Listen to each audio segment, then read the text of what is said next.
Croyez-vous aux anges, ces êtres divins qui nous aident dans les moments difficiles ou facilitent une transition plus paisible vers notre ultime destination?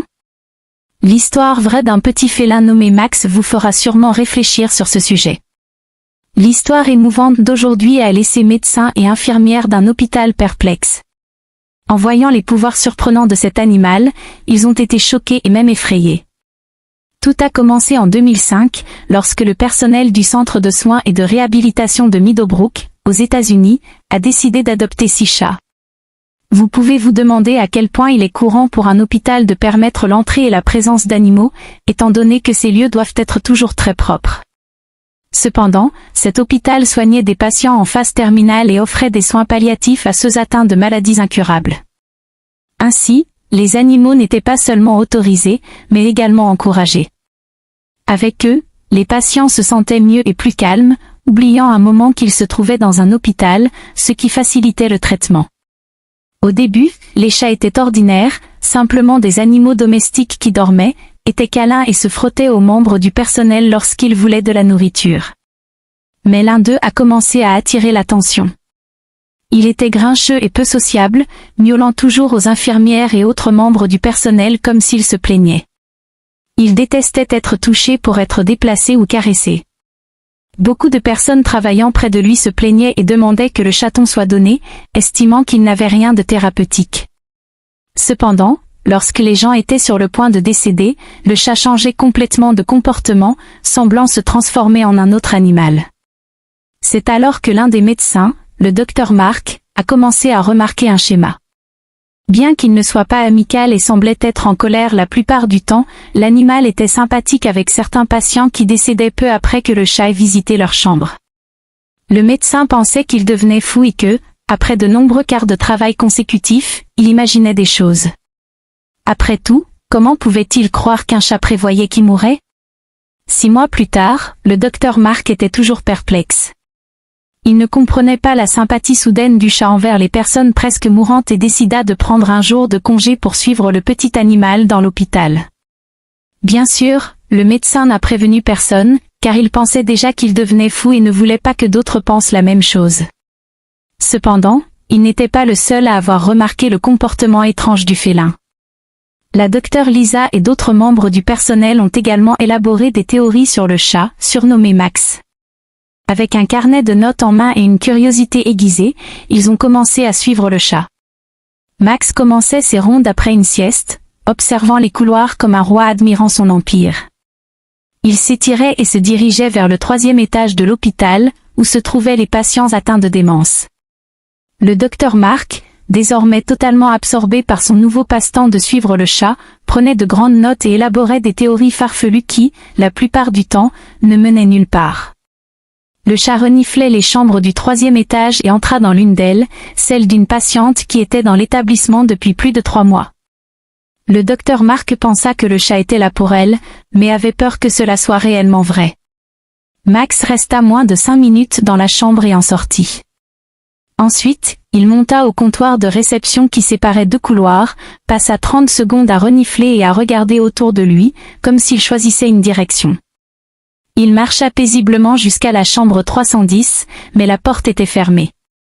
Le médecin pensa qu'il irait plus loin vers un autre patient, mais à sa grande surprise, Max s'assit délicatement devant la porte, après un certain temps, entra dans la chambre.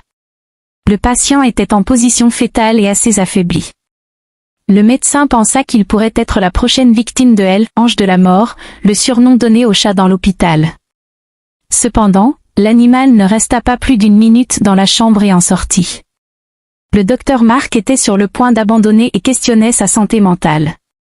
Il était prêt à jeter ses notes et à partir, mais Max se déplaça rapidement et entra dans la chambre 313. Le médecin, curieux, décida de regarder une dernière fois. La porte était ouverte et sur le lit se trouvait une vieille dame, entourée de décorations et de photos d'enfants qui semblaient être ses petits-enfants. Elle respirait lentement, semblant dormir paisiblement.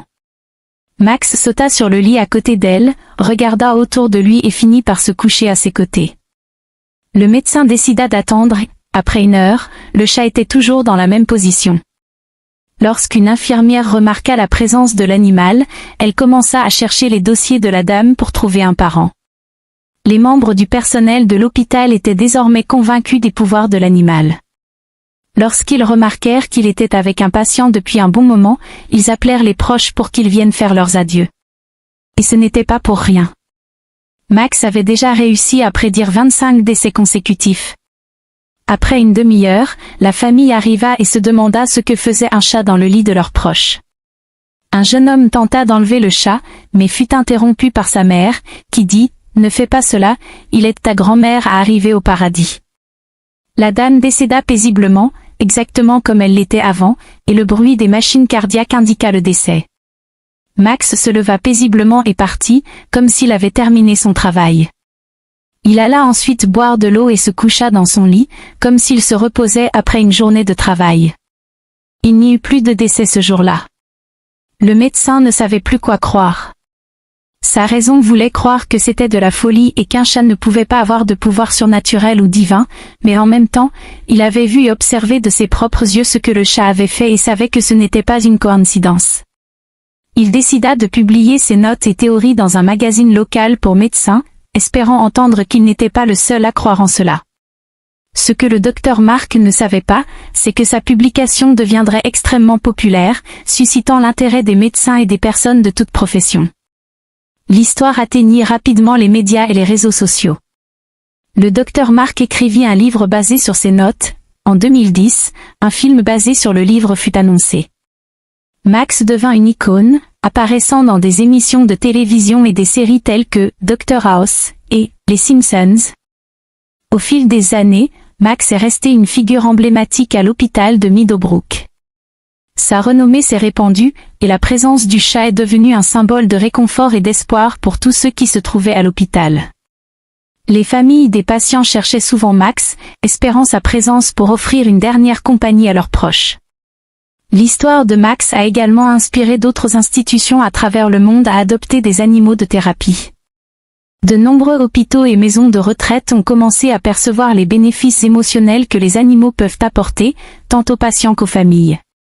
Max n'était pas seulement un félin remarquable, il a contribué à ouvrir des portes à une nouvelle forme de soins palliatifs. À Meadowbrook, Max est devenu une partie intégrante de la routine. Le personnel apprenait à interpréter ses visites comme des signes importants, et les histoires de ses actions sont devenues un moyen de soutenir et de réconforter ceux qui traversaient des moments difficiles. Le chat continuait à visiter les chambres, offrant sa présence apaisante et surprenant souvent tout le monde avec sa capacité à identifier ceux qui étaient sur le point de partir. En plus de son rôle à l'hôpital, Max est devenu une figure de soutien pour l'équipe. Les infirmiers et médecins trouvaient souvent réconfort et inspiration dans sa présence silencieuse. Ils apprenaient de lui l'importance de l'empathie et de la connexion humaine, et Max, avec son comportement particulier et sensible, est devenu un symbole de résilience et de soin. Avec l'avancée de la technologie, de nouveaux outils ont été développés pour surveiller le bien-être des patients, mais rien n'a remplacé la présence chaleureuse de Max.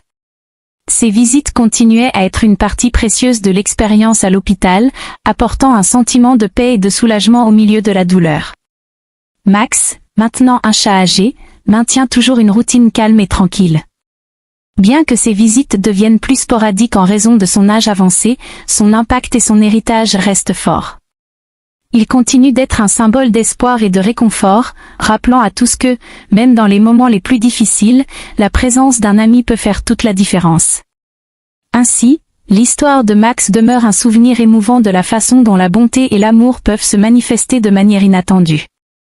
Si vous avez aimé cette continuation, partagez et laissez un commentaire sur la manière dont des histoires comme celle de Max touchent votre cœur. Si vous avez aimé cette histoire, laissez un like à la vidéo et, très probablement, vous serez ému par l'histoire qui apparaît maintenant à l'écran. Bonne séance et à la prochaine vidéo.